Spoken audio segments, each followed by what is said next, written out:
Japan, America, এমন করে সব দেশের মানুষদের ঈমানটা ধ্বংস করে যাবে। এমন করে দাজ্জাল মদিনার দিকে রওনা দেবে। আল্লাহ নবী সাহাবাদের জানিয়ে দিলেন, বাবা সাহাবারা, মদিনায় যখন 7টা দরওয়াজা থাকবে, আর এই 7টা দরওয়াজাতে আল্লাহ পাকের 2টো ফেরেশতা থাকবে। আল্লাহ 2টো ফেরেশতা থাকবে।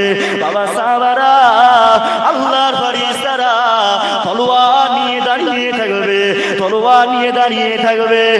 আর ওই সময় দাজ্জালের জন্য আল্লাহর ফেরেশতারা অপেক্ষা করবে। দাজ্জাল যখন আসবে, দাজ্জালকে আল্লাহর ফেরেশতারা হত্যা করতে চাইবে। এমন করে দাজ্জাল মদিনার দিকে যখন ঢুকবে, কিন্তু মদিনায় ঢুকতে পারবে না। মদিনাতে দাজ্জাল ঢুকতে পারবে না। আল্লাহর পাক, আমার আল্লাহ পাক ওই সময় আসমান থেকে হযরত ঈসা রূহুল্লাহ, হযরত ঈসা আলাইহিস সালাম, ঈসা আলাইহিস সালাম আসমান থেকে অবতরণ করবে, দুনিয়া জমিনে নেমে এসে দাজ্জাল ওই সময় আমার আপনার ঈসা আলাইহিস সালাম ওই সময় দাজ্জালকে খুঁজবে। দাজ্জালকে খুঁজে খুঁজে দাজ্জালকে পেয়ে যাওয়ার পরে আল্লাহর নবী ঈসা আলাইহিস সালাম দাজ্জালকে হত্যা করে দেবে। দাজ্জাল এত, তবে ঈসা আলাইহিস সালাম নবী হয়ে আর আসবে না। ঈসা আলাইহিস সালাম উম্মত হয়ে আসবে। দাজ্জাল এত বড়, রাসূল পাক সাল্লাল্লাহু আলাইহি সাল্লাম বলছেন দাজ্জালের শরীরটা এত বিকট বিরাট যে দাজ্জালের পা থাকবে জমিনে, মাথা থাকবে আসমানে। দাজ্জাল এই আসমান ও জমিনের মধ্যখানে লাফালাফি করবে, এত বিরাট শরীর। তাকে দেখলে তো চোখ বুলু হয়ে যাবে, বুঝতে পারছেন না? চোখ বুলু হয়ে যাবে একদম তাকে দেখলে। আমরা আল্লাহ পাক আমাদের সকলকে দাজ্জালের ফিতনা থেকে আল্লাহ আমাদের হেফাজত করে। সকলে বলেন আল্লাহুম্মা। একবার দরুদ শরীফ, আল্লাহুম্মা সাল্লি আলা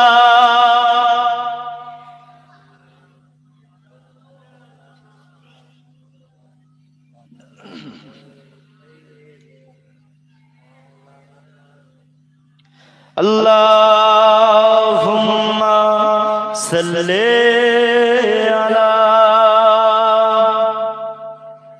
সবাই মহব্বতে বলেন, এত মানুষ তো নাকি, সবাই একটু জোরে করে বললে আওয়াজটা কত হবে বুঝতে পারছেন? মহব্বতে দরুদ শরীফ। সাইয়্যিদিনা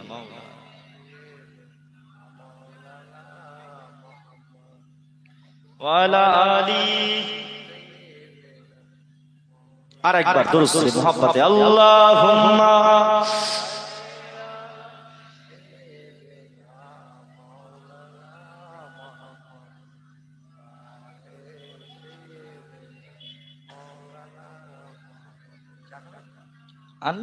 আনলে ভালো হয়।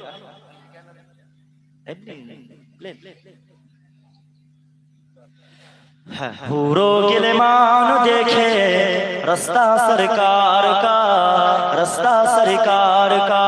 पूरो गिलमान देखे रास्ता सरकार का, रास्ता सरकार का।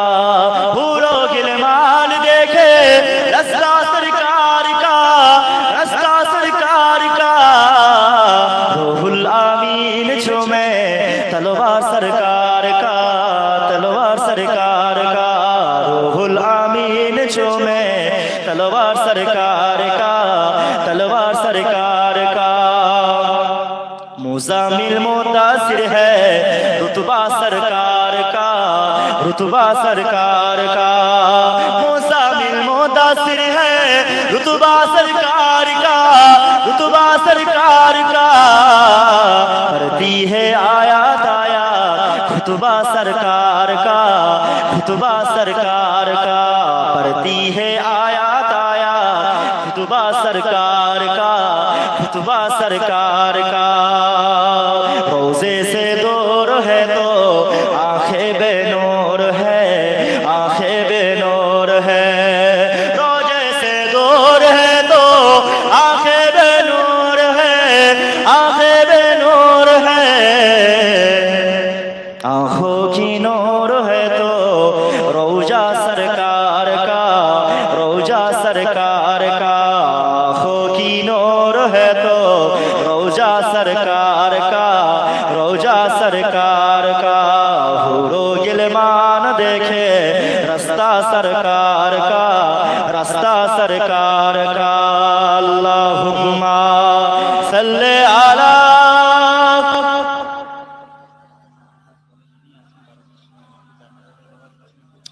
আরিফুর রহমান হুজুর আছে তো? ঠিক আছে, ঠিক আছে। জানি তুমি আছো সেথায় যেথায় সিদ্দিক ওমর ঘুমায়, জানি তুমি আছো সেথায় যেথায় সিদ্দিক ওমর ঘুমায়।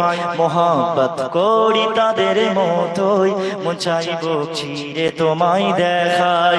মোহাব্বত করি তাদের মতোই, মন চাইব চিরে তোমায় দেখায়। হাবিবি ইয়া রাসূলুল্লাহ, আমার সাথে সবাই বলে হাবিবি ইয়া রাসূলুল্লাহ, হাত তুলে হাবিবি ইয়া রাসূলুল্লাহ, হাবিবি ইয়া রাসূলুল্লাহ, হাবিবি ইয়া রাসূলুল্লাহ, হাবিবি ইয়া রাসূলুল্লাহ, হাবিবি ইয়া রাসূলুল্লাহ, হাবিবি ইয়া রাসূলুল্লাহ। তোমার প্রেমে বুক ভাসায়, তোমাকে স্বপ্নে দেখতে চাই। জোরে বলবে না সুবহানাল্লাহ। তোমার প্রেমে বুক ভাসায়, তোমাকে স্বপ্নে দেখতে চাই। তোমার প্রেমে বুক ভাসায়, তোমাকে স্বপ্নে দেখতে চাই। এ প্রেম সদা মজবুত থাক, যাবে যাক আমার গর্দান যাক। এ প্রেম সদা মজবুত থাক, যাবে যাক আমার গর্দান যাক।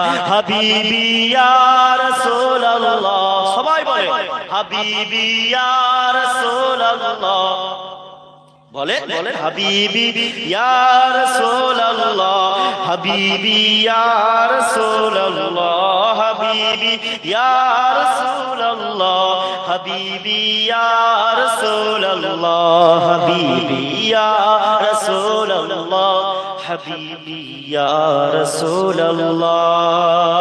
আল্লাহুম্মা সাল্লি আলা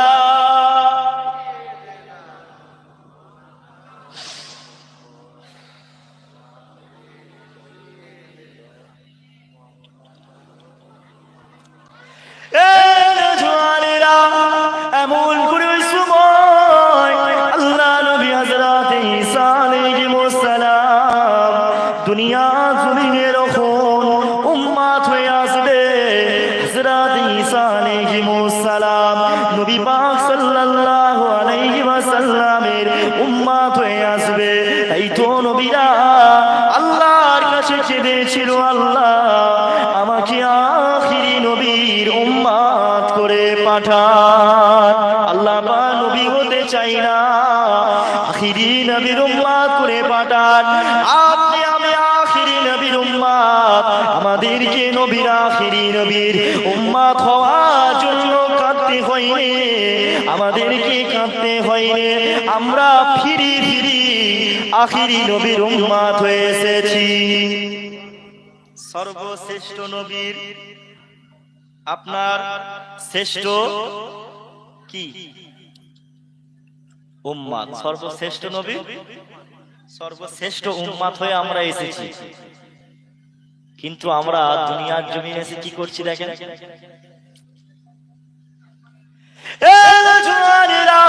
কিন্তু যারা খ্রিস্টান ধর্ম মানে, খ্রিস্টানরা মনে করে, খ্রিস্টানদের আকীদা হলো, খ্রিস্টানরা বলে ঈসা আলাইহিস সালাম আল্লাহর পুত্র।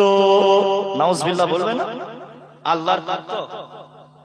আল্লাহ পাক জানিয়ে দিলেন, আমার হাবিব আপনি জানিয়ে দেন আমি আল্লাহ পাক আমার কোনো সন্তান নাই। কুল হুয়াল্লাহু আহাদ, আমি আল্লাহুল আহাদ। হাবিব আমি আপনি জানিয়ে দেন, হাবিব আমি আল্লাহুল আহাদ, আমি আল্লাহ ছাড়া কোনো মাবুদ নাই, আমি আল্লাহ ছাড়া কোনো প্রভু নাই, আমি আল্লাহ ছাড়া কোনো ইলাহ নাই।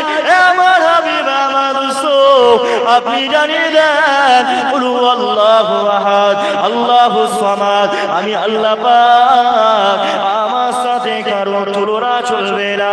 আমি আল্লাহ কারোর মুখাপেক্ষী নয়, সবাই আমার মুখাপেক্ষী। আমাদের কোনো জিনিসের প্রয়োজন পড়লে আমরা আল্লাহ পাকের কাছে চাই, কিন্তু আল্লাহর কোনো জিনিসের প্রয়োজন পড়ে না।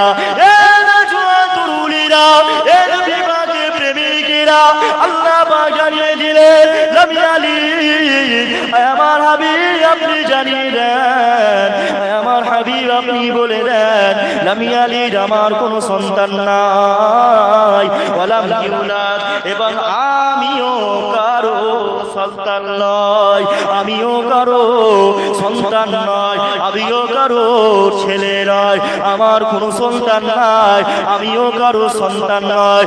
এ আমার হাবিব আপনি আরো জানিয়ে দেন, ওয়ালাম ইয়াকুল লাহু কুফুয়ান আহাদ, আমি আল্লাহ আমার সাথে আর কারো তুলনা চলবে না। সম্মানে মর্যাদায় তুলনা চলবে, কিন্তু খ্রিস্টানরা কি মনে করে বলবেন তো? আল্লাহর পুত্র খ্রিস্টানরা মনে করে ঈসা আলাইহিস সালাম, যিশু খ্রিস্ট বলে না, যিশু খ্রিস্ট, ওরা যিশু বলে মানে, ওরা বলে যিশু খ্রিস্ট করা হত্যা করে দিয়ে ওরা বলে, কিন্তু ঈসা আলাইহিস সালামকে আল্লাহ পাক তুলে নিয়েছে। বুঝতে পারছেন? তুলে নিয়েছে, আবার উম্মত করে পাঠাবে। সুবহানাল্লাহ। চা খেতে খেতেই ওয়াজ হয়, অল্প টাইম।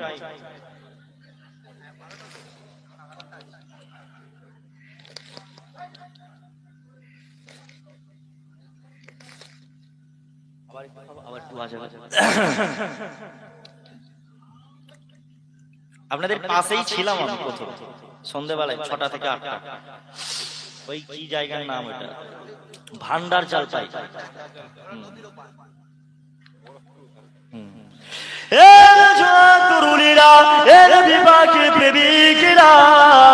আমল করে আল্লাহ পাক হযরত ঈসা নবীকে যখন পাঠাবে, হযরত ঈসা আলাইহিস সালাম 40 বছর পর্যন্ত দুনিয়ায় বেঁচে থাকবেন, দুনিয়া জমিনে 40 বছর বেঁচে থাকবেন।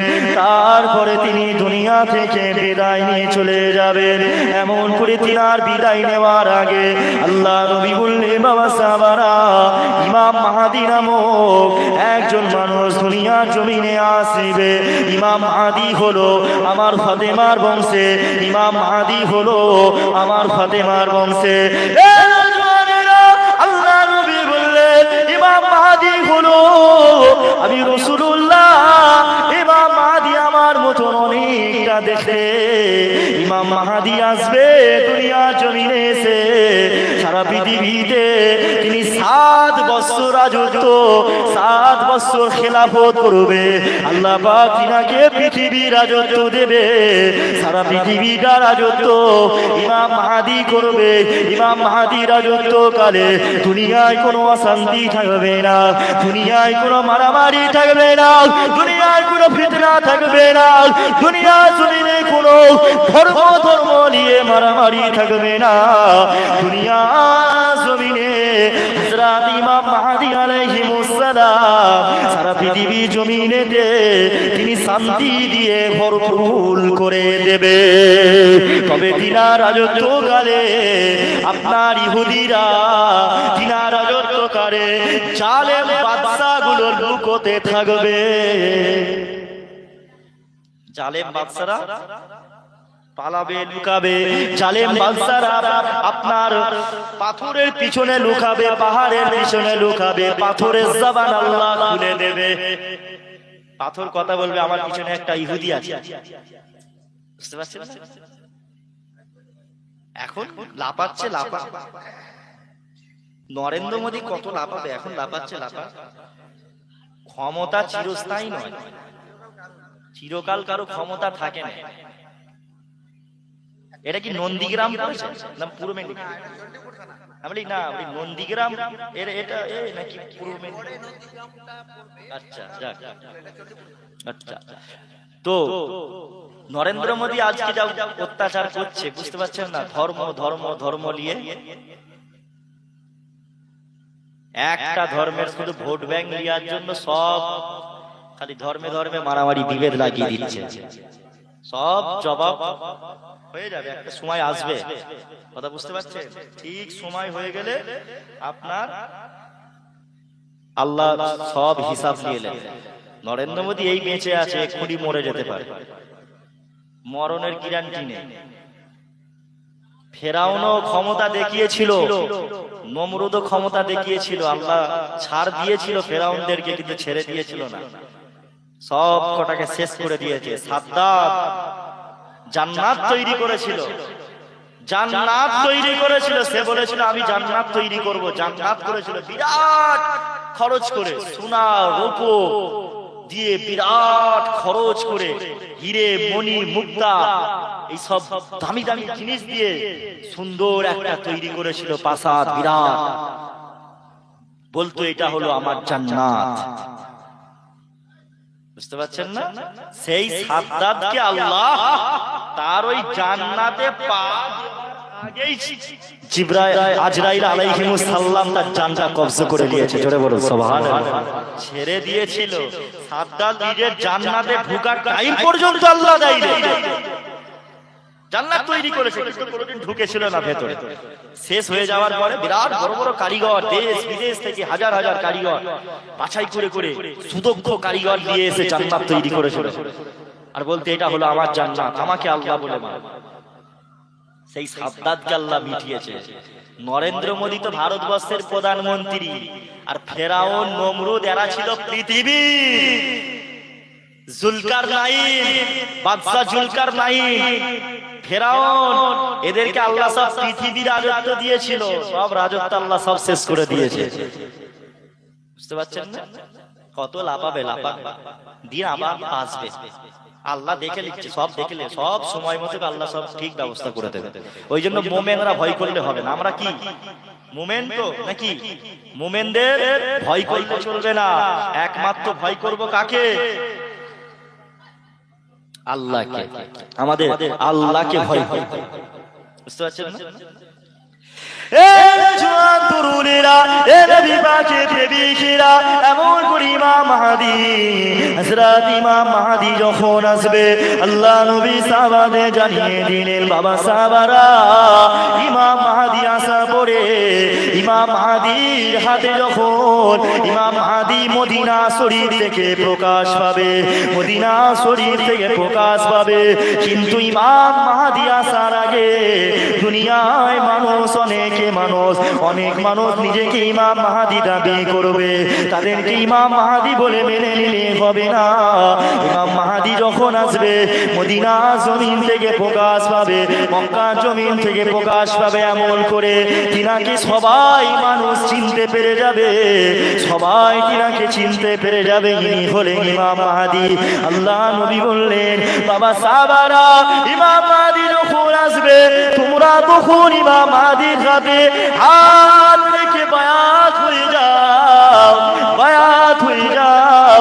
তার সাথে হাত রেখে বায়াত হতে পারলে, যদি তোমরা তার সাথে থেকে তোমরা মরতে পারো, আল্লাহ পাক তোমাদেরকে জান্নাতি করে দেবে।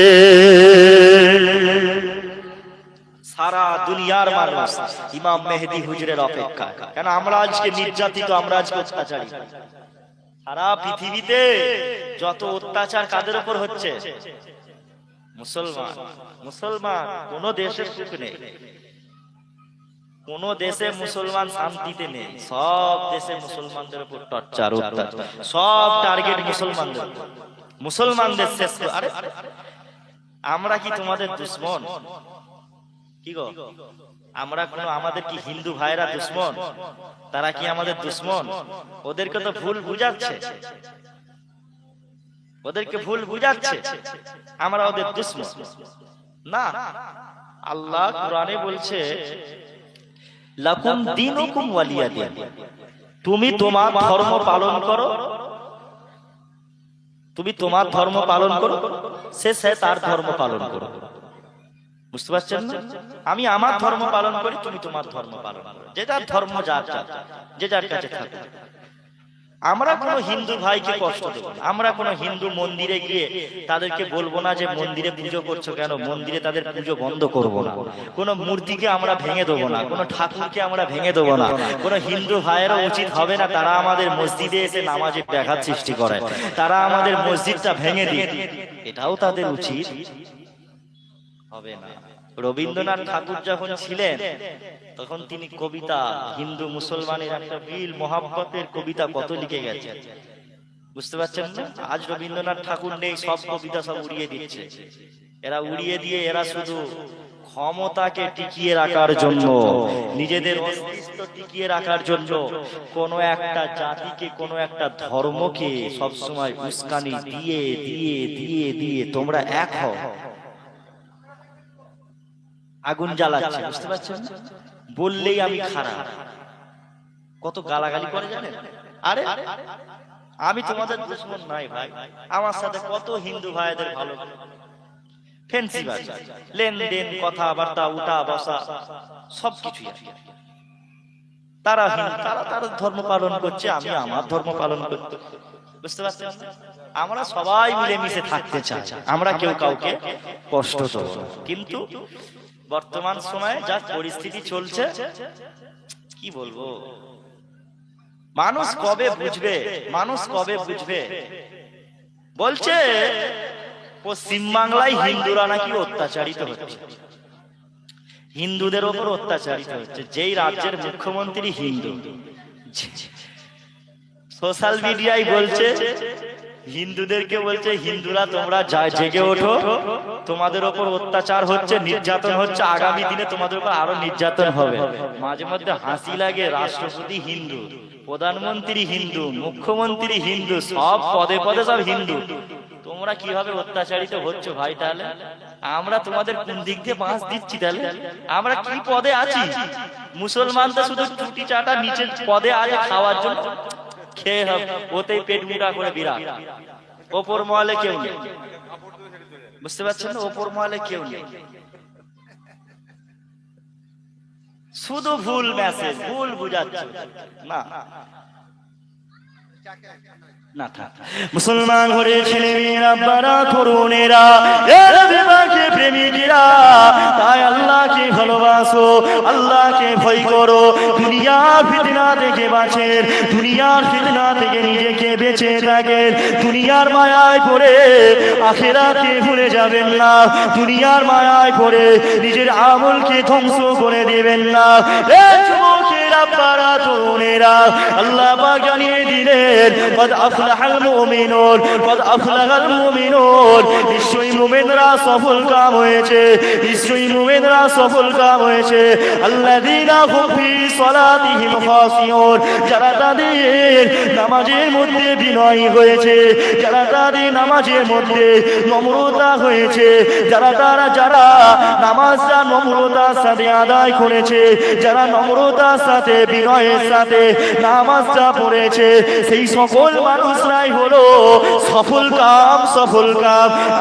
আমরা মনে করি এমন করে মুকেশ আম্বানির অনেক টাকা আছে, বিল গেটসের অনেক টাকা আছে, যাদের টাকা পয়সা আছে, যাদের গাড়ি বাড়ি আছে, ঘর বাড়ি আছে, আমরা তাদেরকে মনে করি সফল কাম, এরা সফলতা পেয়েছে। না না না না, দুনিয়ার সফলতা আসল সফলতা নয়, দুনিয়ায় তো তারা সফলতা পেয়েছে যারা আল্লাহকে ভয় করে নামাজ আদায় করেছে, আল্লাহর ইবাদত বন্দেগী করেছে।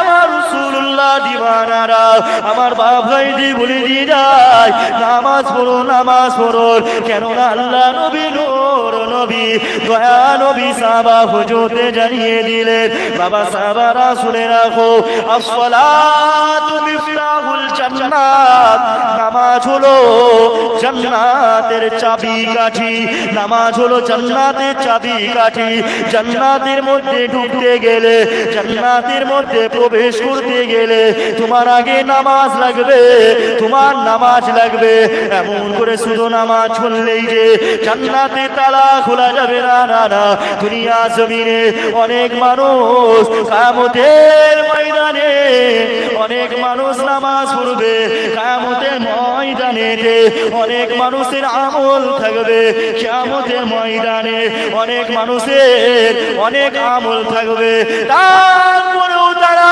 আল্লাহ পাক তাদেরকে ক্ষমা করবে না আল্লাহ পাক তাদেরকে জাহান্নামী করে দেবে আল্লাহ পাক তাদেরকে বলবে ওরে আমার বান্দা বান্দীরা চলে যাও জাহান্নামায় চলে যাও এমন করে শুধু জান্নাত জান্নাতটা আপনার নামাজ পড়লেই যে জান্নাত পাওয়া যায় না না আপনি যদি দুনিয়ার জান্নাত দেওয়ার মালিক হলেন আমার আল্লাহ আল্লাহর দয়ায় আল্লাহর রহমতে আল্লাহর অনুগ্রহে কিয়ামতের ময়দানে আল্লাহ পাক জান্নাতি করবে অনেক মানুষ নামাজ পড়বে রোজা রুখে রেখেছে দান খয়রাত অনেক কিছু করেছে কিন্তু আল্লাহ পাক তাদের আমলগুলো কবুল করেনি নামাজ পড়েছে হারাম খেয়েছে নামাজ পড়েছে সুদ খেয়েছে নামাজ পড়েছে বন্ধন লোন নিয়েছে বন্ধন লোন চলে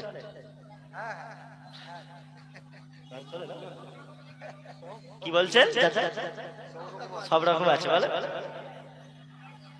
বন্ধন লোনের টাকায় হারামের পয়সায় খেয়ে এসে ঠকাস ঠকাস করে নামাজ পড়ছে আল্লাহ বলে ফেরেশতারা দাঁড়াও মরবে যখন ঠ্যাং খুলে দেওয়া হবে হারামের টাকায় নামাজ পড়া হচ্ছে হারামের পয়সা খেয়ে হারামের টাকায় খেয়ে আর নামাজ পড়ছে মসজিদে দোয়া করছে আল্লাহ কবুল করবে কিচ্ছু কবুল হবে হারাম খেলে আল্লাহ কবুল করবে হালাল খান একটা ওয়াক্তের নামাজ পড়ে সলিড ভাবে পড়েন আল্লাহ আপনাকে কবুল করে নেবে ওই একটা ওয়াক্তের নামাজের বিনিময়ে আল্লাহ পাক হয়তো আপনাকে কিয়ামতের ময়দানে নাজাত দিয়ে দেবে জোরে বলুন সুবহানাল্লাহ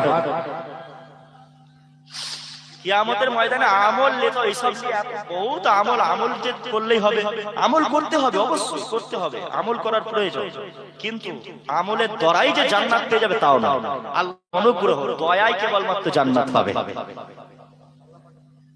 বুঝতে পারছেন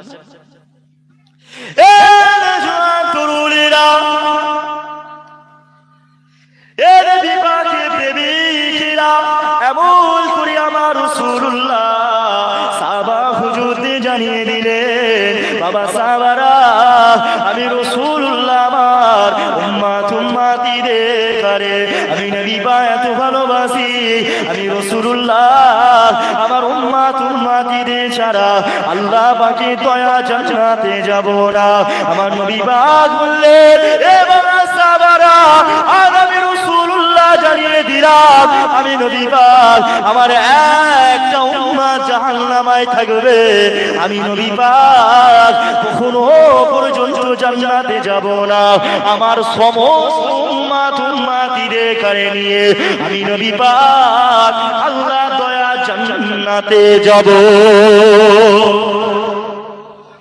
কাউকে রেখে যাব না সবাইকে নিয়ে যাব সবাইকে নিয়ে শুধু সবাই জান্নাতে যেতে গেলে লাগবে আপনার ঈমান কি লাগবে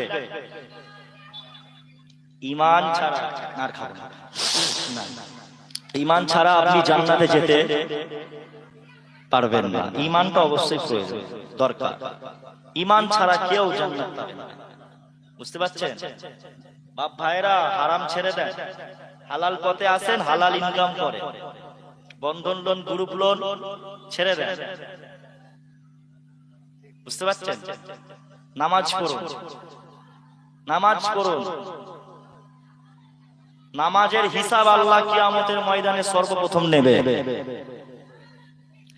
এ জওয়ান তরুণীরা, এ নবী পাকের প্রেমিকেরা, আল্লাহ নবী নবী দয়া নবী, তাই সাহাবা হুজুর জানিয়ে দিলে, বাবা সাহাবারা, আল্লাহকে তোমরা ভালোবাসো আর তোমরা জান্নাত পাওয়ার কামনা করো, জান্নাত পাওয়ার আশা রাখো, জান্নাতি হওয়ার আশা রাখো, জাহান্নামকে বেশি বেশি করে ভয় করো।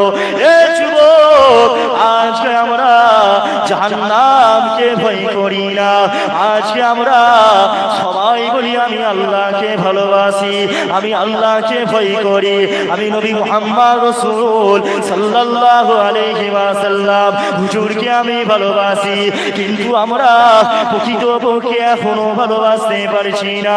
প্রকৃত ভালোবেসেছিল কারা? দেখো দেখো, আল্লাহ নবী সাহাবা হযরত খালিদ বিন ওয়ালিদ রাদিয়াল্লাহু তাআলা আনহু আমার রাসূলুল্লাহকে কতটা মহব্বত করেছিল। হযরত খালিদ বিন ওয়ালিদ রাদিয়াল্লাহু তাআলা আনহু তিনি যখন যুদ্ধের ময়দানে যেতেন, হযরত খালিদ বিন ওয়ালিদ যুদ্ধের ময়দানে যাওয়ার পরে তিনি সব সময় মাথায় টুপি দিয়ে যুদ্ধ করতেন। এমন করে খালিদ বিন ওয়ালিদ রাদিয়াল্লাহু তাআলা আনহু যুদ্ধের ময়দানে যায়, যুদ্ধ করতে করতে আল্লাহ নবী সাহাবা হযরত খালিদ বিন ওয়ালিদ রাদিয়াল্লাহু তাআলা আনহুর মাথার টুপিটা পড়ে গেল। তিনি সব সময় মাথায় টুপি দিয়ে যুদ্ধ করতেন। হযরত খালিদ বিন ওয়ালিদ কেননা টুপি মাথায় দিয়ে যতবার তিনি যখনই যুদ্ধ করেছেন, তিনি তখন যুদ্ধের ময়দান থেকে বিজয় হয়ে ঘরে ফিরেছেন। এই জন্য তিনি টুপি মাথায় দিয়ে যুদ্ধ করতেন। আল্লাহ নবী সাহাবা হযরত খালিদ বিন ওয়ালিদ রাদিয়াল্লাহু তাআলা আনহুর টুপিটা যুদ্ধের ময়দানে পড়ে যায়। আল্লাহ নবী সাহাবা খালিদ বিন ওয়ালিদ রাদিয়াল্লাহু তাআলা আনহু যুদ্ধের ময়দানে টুপিটা খুঁজতে লাগলেন।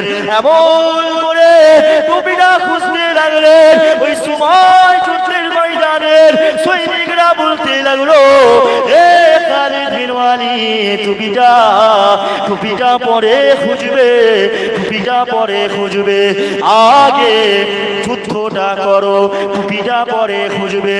আমার রাসূলুল্লাহ সাহাবা হযরত খালিদ বিন ওয়ালিদ রাদিয়াল্লাহু তাআলা আনহু তবুও তিনাদের কথায় কর্ণপাত না করে আল্লাহ নবী সাহাবা হযরত খালিদ বিন ওয়ালিদ রাদিয়াল্লাহু আনহু টুপিটা খুঁজতে লাগলেন। টুপিটা এমন করে খুঁজে পেলেন। ওই সময় টুপিটা খুঁজে পাওয়ার পরে আল্লাহ নবী সাহাবা টুপিটা আবার মাথায় পরে নিয়ে তিনি যুদ্ধের ময়দানের সৈনিকদের বলতে লাগলেন, যুদ্ধের ময়দানের সৈনিকদের বলতে লাগলেন, আমি কেন টুপি মাথায় দিয়ে যুদ্ধ করি শোনো, কেননা আমার টুপির ভিতরে একটা চুল মুবারক, আল্লাহ নবীর চুল, আমার রাসূলুল্লাহ একটা চুল আমি খালিদ আমার টুপির মধ্যে সেলাই করে দিয়েছে। এই তো আমার এই টুপিটা যখনই আমি পরে যুদ্ধের ময়দানে যুদ্ধ করতে যাই, আমি খালিদ বিন ওয়ালিদ যুদ্ধের ময়দানে যখন এই টুপিটা পরে যুদ্ধ করি, এই টুপিটার ভেতরে যে আমার রাসূলুল্লাহর একটা চুল মুবারক আছে, এই চুলের বরকতে, এই চুলের বরকতে, আমার নবী পাকের চুলের বরকতে আমি খালিদ বিন ওয়ালিদ কোনদিন যুদ্ধের ময়দানে আমি হেরে ঘরে যাই না। একটা চুলের বরকত এতটাই ছিল যে খালিদ বিন ওয়ালিদ রাদিয়াল্লাহু আনহু কোনো যুদ্ধে হারেনি। কার চুল? হুজুর পাক সাল্লাল্লাহু আলাইহি সাল্লামের চুল মুবারক। তাই জন্যই বলে আল্লাহ ওই জন্য বলেছে, ওয়ামা আরসালনাকা ইল্লা রাহমাতাল লিল আলামিন, আমি আল্লাহ আমার হাবিবকে দুনিয়ার জন্য, ইহ জগৎ ও পরজগতের জন্য সব আমি আল্লাহ হাবিবুল্লাহকে আপনার রহমত স্বরূপ প্রেরণ করেছি। জোরে বলে সুবহানাল্লাহ। কেমন রহমত আমার নবী পাক সাল্লাল্লাহু আলাইহি সাল্লাম, কেমন রাহমাতাল লিল আলামিন, যে নবী একবার আপনার তেতো পানিতে, নুনতা পানিতে থুতু ফেলার সাথে সাথে সেই নুনতা পানিটা মিষ্টিতে হয়ে গেল পরিণত। জোরে বলে সুবহানাল্লাহ। বুঝতে পারছেন না? যেই আম মুবারক ছিল মনি মুক্তার মতন, জোরে বলুন সুবহানাল্লাহ, মনি মুক্তার মতন। আল্লাহ নবী সাহাবারা এমন করে সাহাবা হুজুরেরা আমার রাসূলুল্লাহকে, আল্লাহ নবীকে কতটা মহব্বত করতো দেখো। এ জওয়ানেরা, আমার রাসূলুল্লাহ দিওয়ানারা, আল্লাহ নবী সাহাবা হুজুরেরা এমন করে আমার রাসূলুল্লাহকে কতটা প্রেম করতো। আল্লাহ নবী যখন থুতু মুবারক ফেলতেন, আমার নবী পাক সাল্লাল্লাহু আলাইহি সাল্লাম যখন থুতু মুবারক ফেলতেন, সাহাবা হুজুরেরা আমার নবী পাকের থুতু মুবারকটা সাহাবারা নিজেদের মুখেতে, নিজেদের চেহারা মুখেতে, নিজেদের চেহারা মুবারকে মেখে নিত। কেননা আমার নবী পাকের থুতুটা ছিল মিশিয়ে আম্বারের থেকেও খুশবুদার।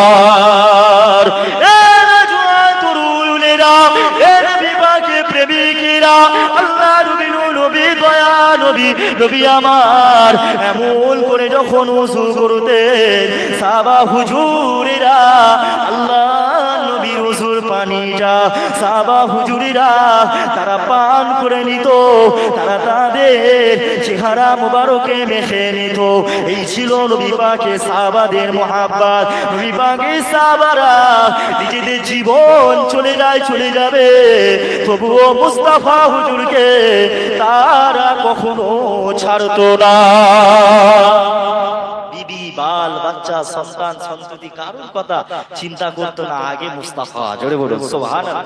আর আমরাও সেই হুজুরের উম্মত, আমরাও আমাদেরও উচিত সেই হুজুরকে নিজের জান দিয়ে আপনার ভালোবাসা, নিজের জান দিয়ে হুজুরকে ভালোবাসাটা আমাদের কর্তব্য। হুজুরকে জান দিয়ে ভালোবাসতে হবে। একটু হুজুর পাক সাল্লাল্লাহু আলাইহি ওয়াসাল্লামকে কারা কারা ভালোবাসেন একটু হাত তুলে দেখাবেন বাবা?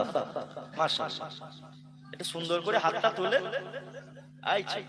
সবাই বলছে ভালোবাসে, সবাই বলছে ভালোবাসে, কিন্তু হুজুর যেগুলো আদেশ করেছে সেগুলো মানতে আর মন চায় না। মা আতাকুমুর রাসূলু ফাখুযুহু ওয়া মা নাহাকুম আনহু ফান্তাহু। আমার হুজুর পাক সাল্লাল্লাহু আলাইহি ওয়াসাল্লাম যেগুলো আদেশ করবে তোমরা সেগুলো মেনে চলো, হুজুর যেগুলো নিষেধ করবে তোমরা সেগুলো ছেড়ে দাও। যদি হুজুরের আদেশগুলো মেনে চলতে পারো তবেই তোমাদের অন্তরে নবীর মহব্বত, আর হুজুরের নিষেধগুলো যদি ছেড়ে দিতে পারো তবেই তোমাদের অন্তরে নবীর মহব্বত থাকবে।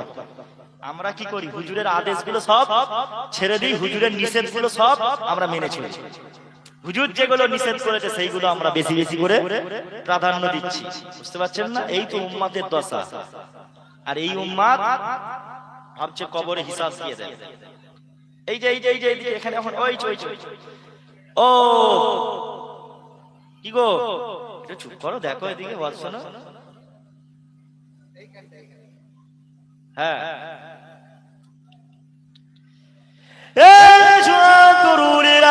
আল্লাহ নবী দয়া নবীকে নিজের জানের থেকে ভালোবাসো, আল্লাহ নবীকে নিজের জান দিয়ে পিয়ার করো।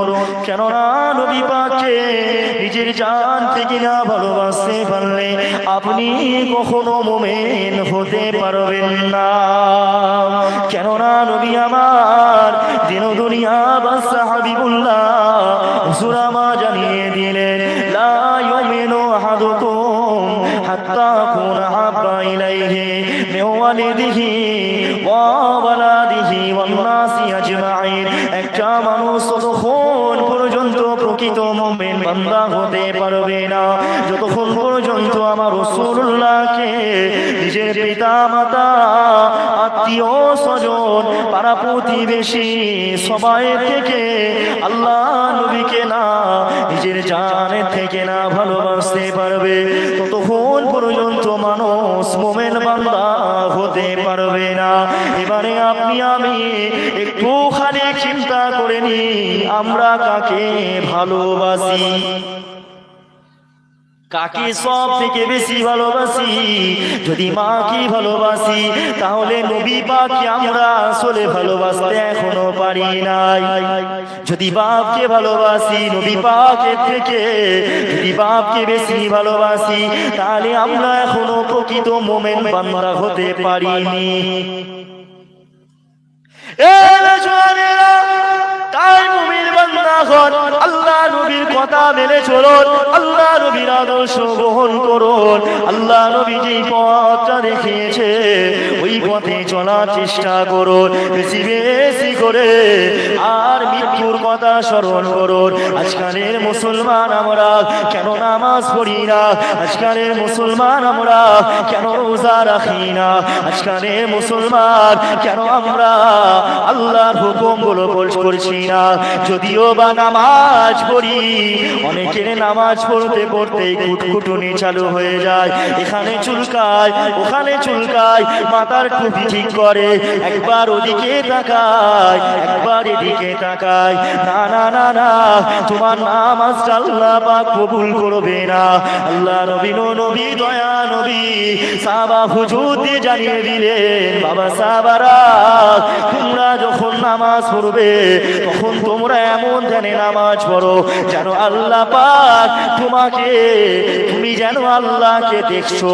যদি তুমি আল্লাহকে না দেখতে পাও তাহলে এই বিশ্বাসটা করো আল্লাহ তোমাকে দেখছে। অতএব আল্লাহর সামনে দাঁড়াবে, রহমানের দরবারে দাঁড়িয়েছি, রহমানের দরবারে সিজদা করব, ওটা ওই সিজদাটা সুন্দরভাবে নম্রতার সাথে ধ্যান দিয়ে পড়তে হবে। যদি ধ্যান না থাকে, দুনিয়ার খেয়ালের দিকে যদি আপনার ধ্যান থাকে তাহলে আল্লাহ আপনার নামাজটা কবুল করবে না।